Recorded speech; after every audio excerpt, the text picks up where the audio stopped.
let's be honest, David, this year, the March Madness was completely about Caitlin Clark. She was the bigger deal than, I would say, even the men's league. And it was kind of cool to kind of see that story arc complete with her getting signed for a team on the draft yesterday.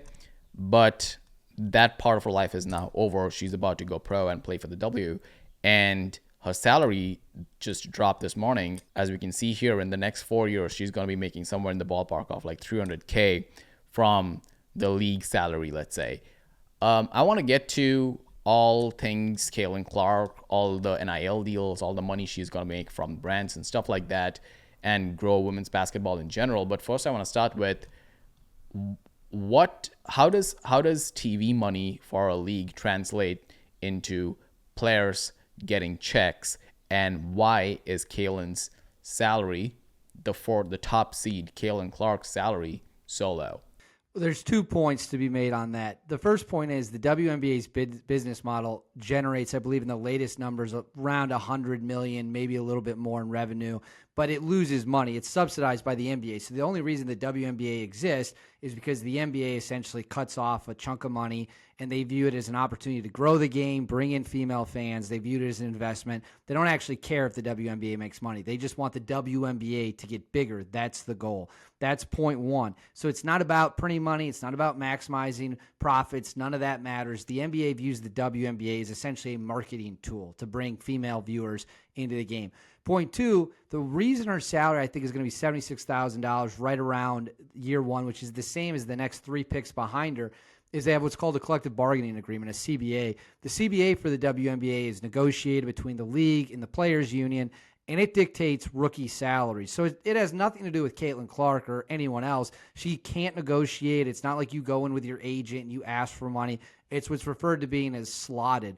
What slot you go in, it dictates how much money you're going to make, very similar to the NBA, NFL, other leagues. That's why she's making $76,000, not because they determine that's how much she's worth, but because that's just what the collective bargaining agreement is. And in order for her to get that change, the league would have to change in agreement with the CBA and the players union, which is highly unlikely because the teams don't want to spend that money. The league doesn't want to spend that money. So it is what it is. She's not going to make much money from the team. She's going to get rich off endorsements. All right, cool. So let's get into the endorsements now. The NIL, name, image, likeness, landscape has changed dramatically over the last couple of years because now college athletes can make money from brand deals and endorsements because earlier they were not allowed to, and now they can, which I think is a great thing because they don't get paid by their respective college teams anyway. So the fact that they put their bodies in the line, they train so hard, and now they can finally get compensated for it. So in general, it's a great thing. And players like Caitlin, like we can see right here, like her starting salary for the W is not going to be that much, but at the same time, she's going to be rolling deep in the brand money. So these are like two different things, right? So Caitlin, the athlete, needs to grow as much as Caitlin Clark, the brand. So what should they do to guarantee that Caitlin Clark is not only making shit ton of money, but her brand grows as well? Oh, she's currently making over $1 million a year. That was revealed in the Wright Thompson ESPN profile. That million, $1.5 million, $2 million, whatever it is, he didn't specify, but I think he said she's been making 7 figures for at least a couple of years now. That is the base floor. So, I mean, if I'm her marketing agent, I'm going to shoe companies, I'm going to Gatorade, I'm going to State Farm, I'm going to overseas brands, I'm going to headphones companies.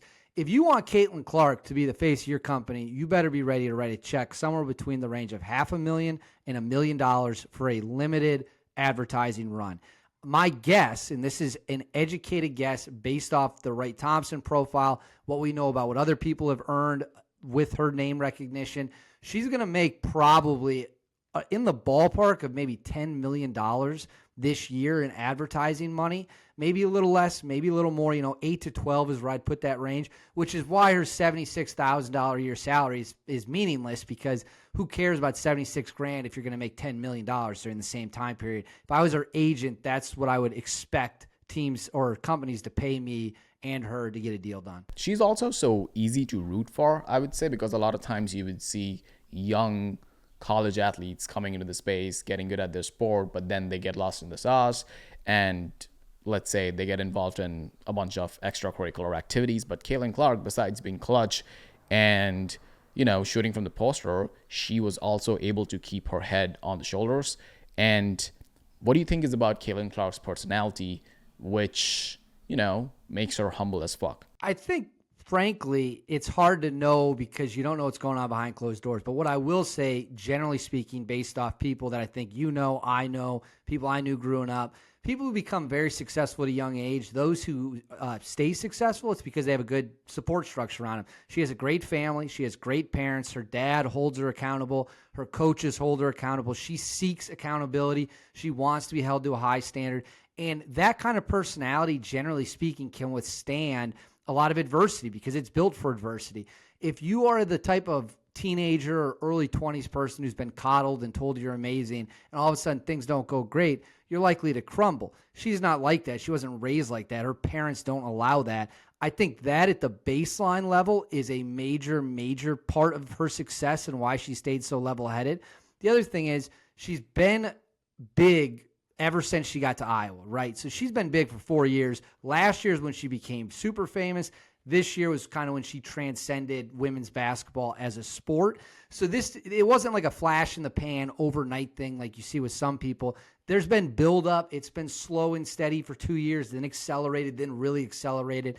I would credit her ability to stay out of trouble just to who she is as a person and the people she has around her. It's funny that that's your analysis of Caitlin Clark, because there are a lot of people who actually hated on her, like outright, like Jameel Hill, Cheryl Swoops. And I was kind of confused in the beginning because for the longest time, the entire commentary around women's sports and women's basketball has been that we need to kind of elevate our league, and the fact that we need to support every woman who's getting good at the sport, which is great, and that's how it should be. But Caitlin Clark kind of caught a bunch of strays from the commentary world of sports and also ex-female athletes.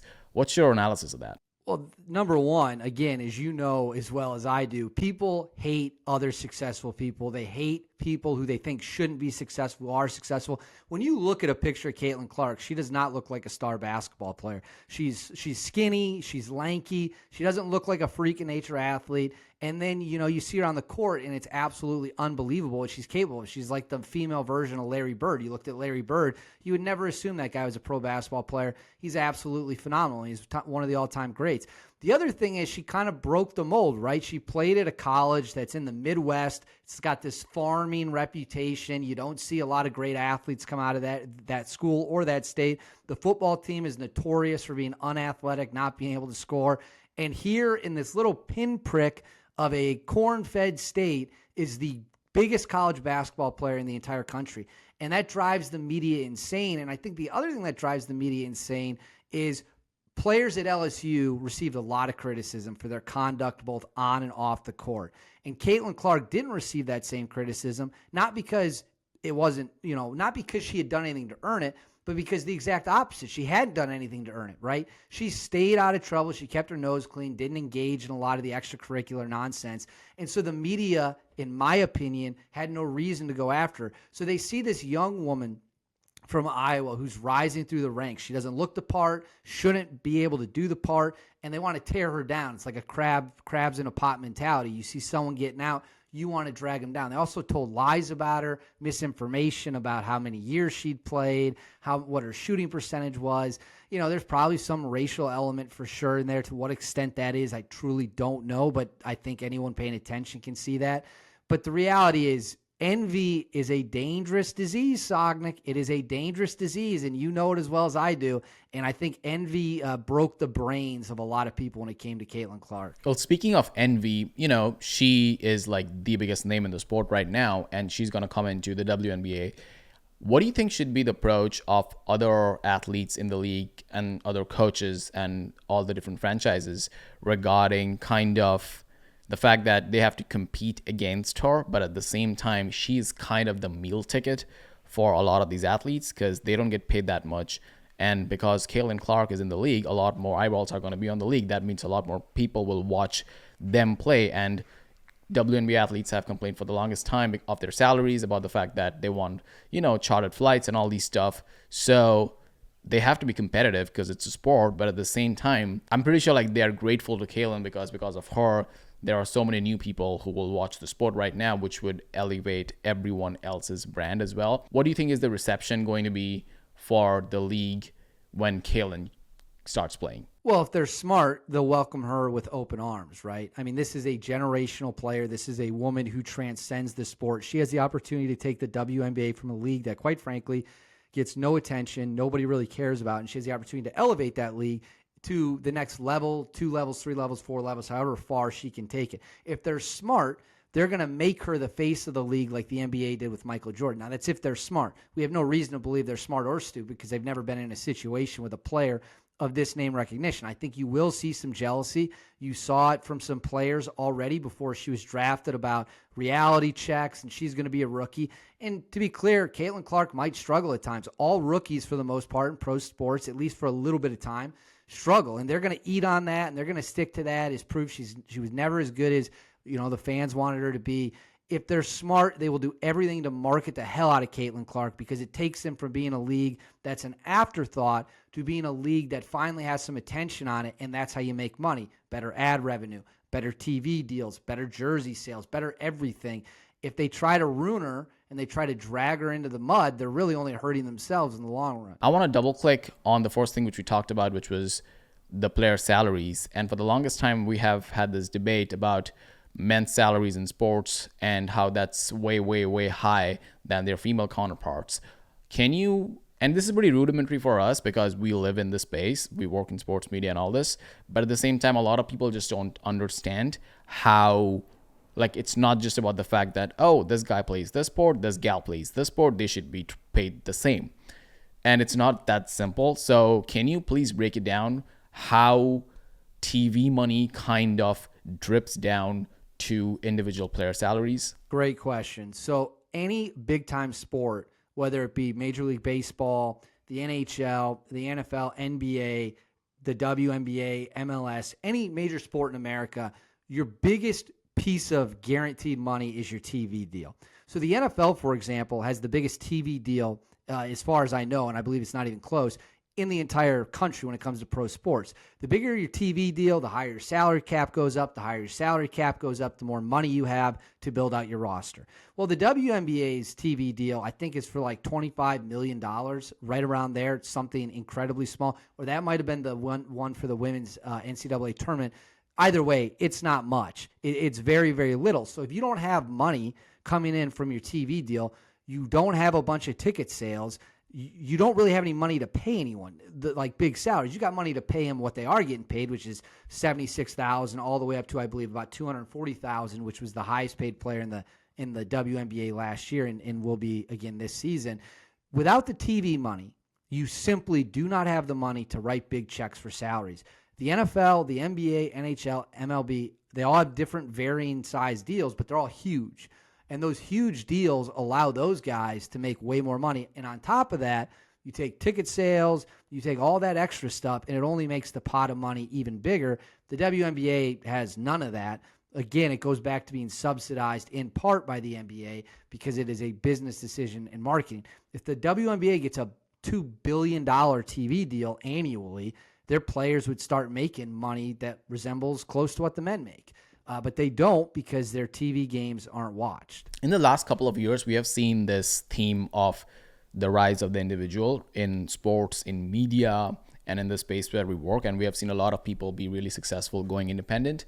Carrying that same theme, we have seen, athletes like Messi come into MLS and he's going to get a check from Apple now because, well, Apple carries the league, MLS, and they realize that because of Messi, the league's going to grow, Apple subscription's going to go, so they're cutting Messi a huge check, which is super, super rare. Imagine, Pat Mahomes getting a check from ESPN for Monday Night Football. So that doesn't really happen in sports, but it did for Messi. Do you see Caitlin Clark kind of piggybacking off of that same play and ideally whoever carries WNBA, be that ABC or someone else in the future, them cutting Caitlin a check? It's very possible. If she goes out there and has a phenomenal rookie season, I don't know if the deal in 2025 gets renegotiated before the 2025 season or after the 2025 season, but let's say she goes out and has an amazing second year, she's the face of the league,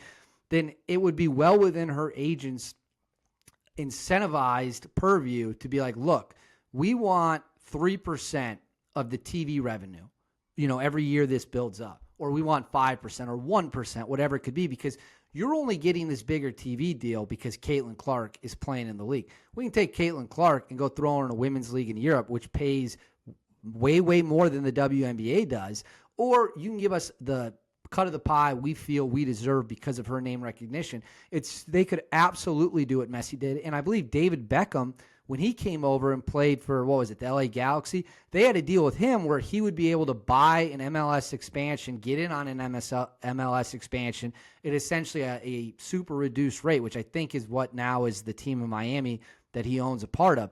They could do the same thing with her. I mean, they might offer her the opportunity in 15 years or whatever it might be, when you're done playing, you can own a piece of a team at a reduced rate. There's a lot of options for her to get wealthy, and she's already going to be rich through her advertising deals, but I don't think that's off the table. I think that's very much on the table. Zooming out a little bit, we saw a decline in NBA ratings in the last couple of years, whereas at the same time, we saw NCAA kind of rise into popularity. Real simple question. What do you think NBA did wrong, and what do you think NCAA did right? Well, it's a little bit of a two-prong thing here. On one prong, why did the NBA go down the drain? Why is the NBA failing? The answer to that is, quite frankly, the product went to hell in a handbasket when in the summer of 2020, the league decided to go mega woke, paint racial messages all over. They didn't play a game over a guy who was shot by police, who later turned out to certainly be no angel. There was just all these missteps, one after another. You had LeBron James going after a GM who stood with Hong Kong over China. That created major backlash. You've had time and time again, the NBA players and the league itself have decided, for whatever reason, they don't really care about the fans. They care about themselves. And the big one is they want to appeal to China overseas. China, the NBA feels, is its future. They got a ton of viewers. There's over 1 billion people in the country. That represents a lot of money. So the NBA will do whatever it takes to keep China happy. So a lot of fans gave up. A lot of fans said, you know what? I don't need to do this. It's not worth my time. So that's one problem. You got the NBA, which is creating self-inflicted wounds. What did the women's game specifically do to become so incredible? Well, the answer is Caitlin Clark. Caitlin Clark brought in viewers, and I know many of them, older men, older women, who otherwise would never be watching college basketball. But they were tuning in to see every game in the tournament Caitlin Clark was going to play. You go back to the national title game last year where they lost to LSU. You go to the South Carolina game this year, the UConn Final Four game this year, the LSU Elite Eight game. I believe those are the 4 most watched women's college basketball games of all time. What do they all have in common? Caitlin Clark. They had one player that played in all 4 of them.